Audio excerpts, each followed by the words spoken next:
Shalom. Kembali bertemu dengan saya Pendeta Jonathan F. Pulalang pada hari Kamis tanggal 1 September tahun 2022.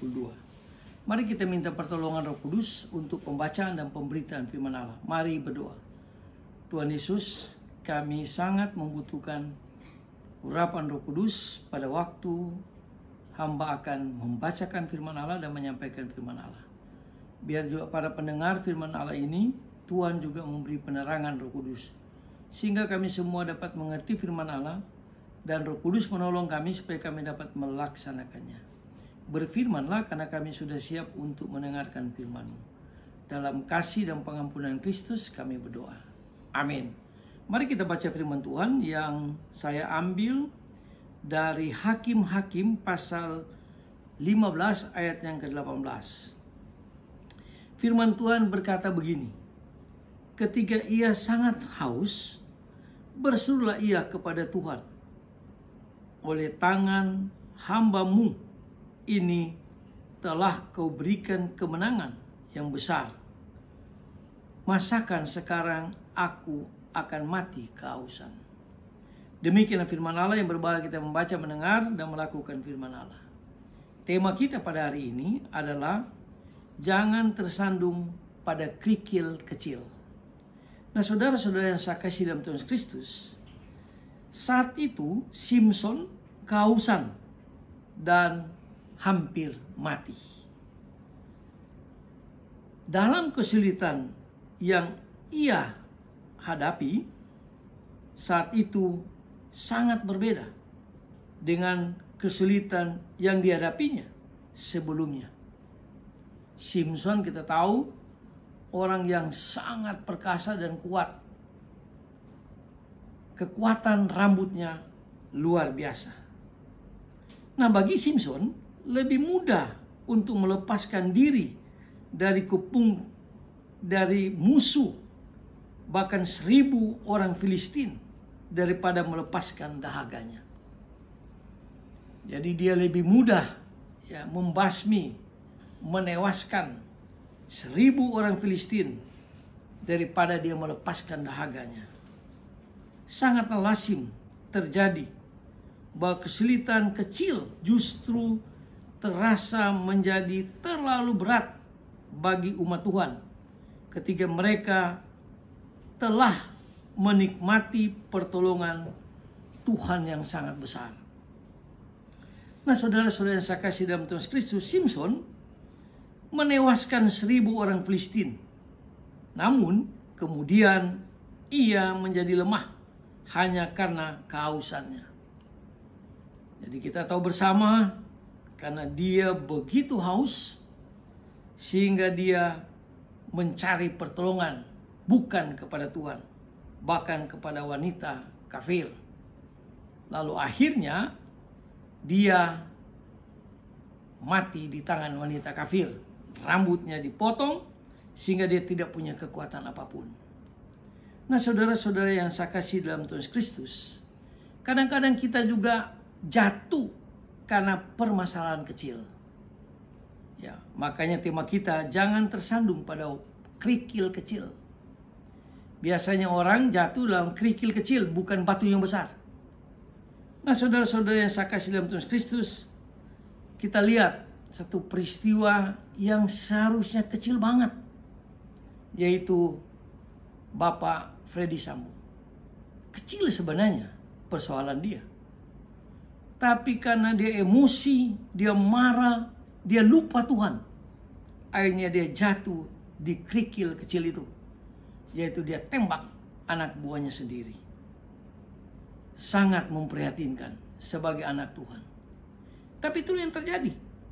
Nah, itulah sebabnya marilah kita berdoa supaya beliau kembali sadar dan kembali dia kepada Tuhan Yesus Kristus sebagai pengampun, dan Tuhan Yesus pasti mengasihinya bersama istrinya bahkan anak-anaknya.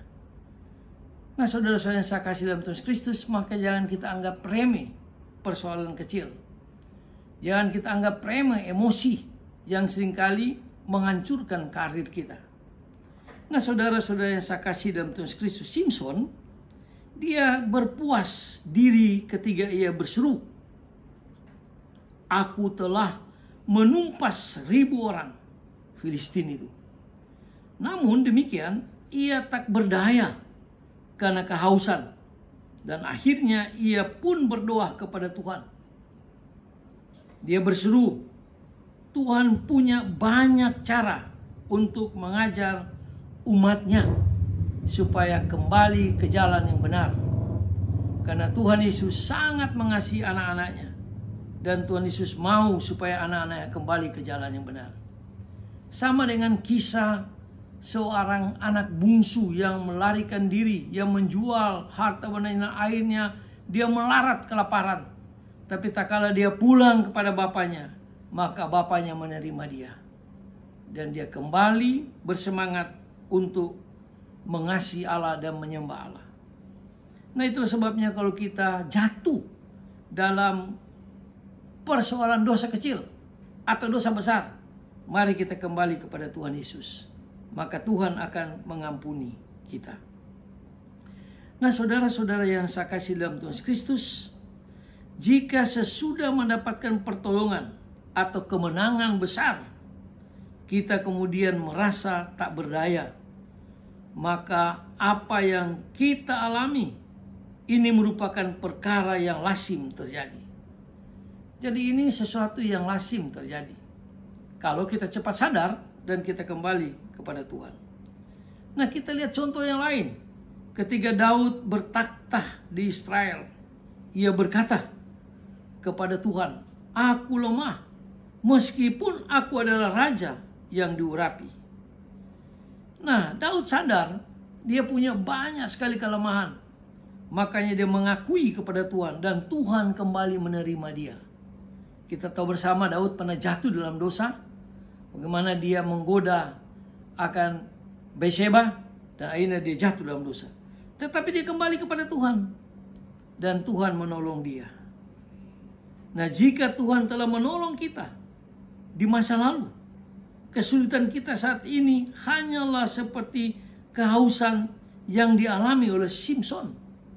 Dan Tuhan tidak akan membiarkan kita tak berdaya. Tuhan berjanji Dia akan menolong kita kalau kita mau berseru kepada Tuhan. Kalau kita mau minta pertolongan kepada Tuhan.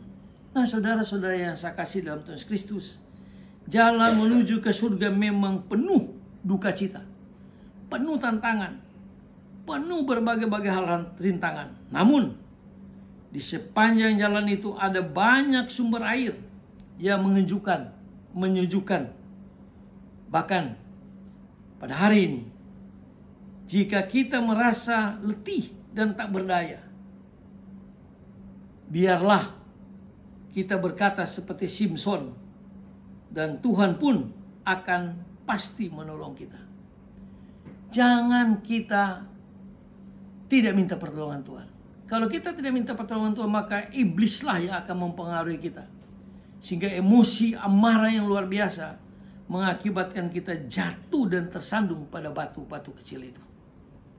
Seperti saya kasih contoh tadi, Pak Freddy Sambo, kalau dia betul-betul dipimpin Tuhan, minta pertolongan Roh Kudus, maka dia tidak akan melakukan hal yang tidak terpuji, yang dilarang oleh Tuhan Yesus Kristus. Tapi apa boleh buat, itu sudah terjadi. Tetapi kalau dia kembali minta pengampunan pada Tuhan, maka Tuhan Yesus akan mengampuninya, dan Tuhan Yesus akan menolong dia memulihkan keadaan jiwanya bersama istrinya, bahkan semua anak-anaknya. Sekali lagi, janganlah kita tersandung pada batu kerikil yang kecil. Setiap persoalan yang kita hadapi, cepat-cepat kita minta pertolongan Tuhan. Cepat-cepat kita minta pertolongan Roh Kudus.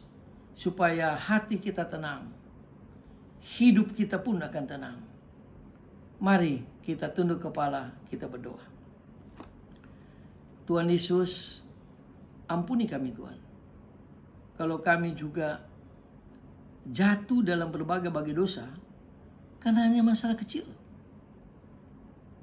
Sama seperti kita berjalan lalu kita kepleset karena kerikil-kerikil kecil. Tuhan kasihanilah kami supaya kami tidak jatuh dalam persoalan-persoalan yang kecil, bahkan yang besar.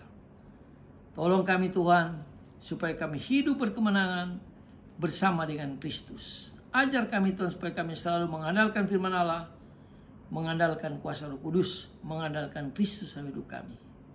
Sekali lagi Tuhan, dengarlah doa kami dan ampuni dosa kami.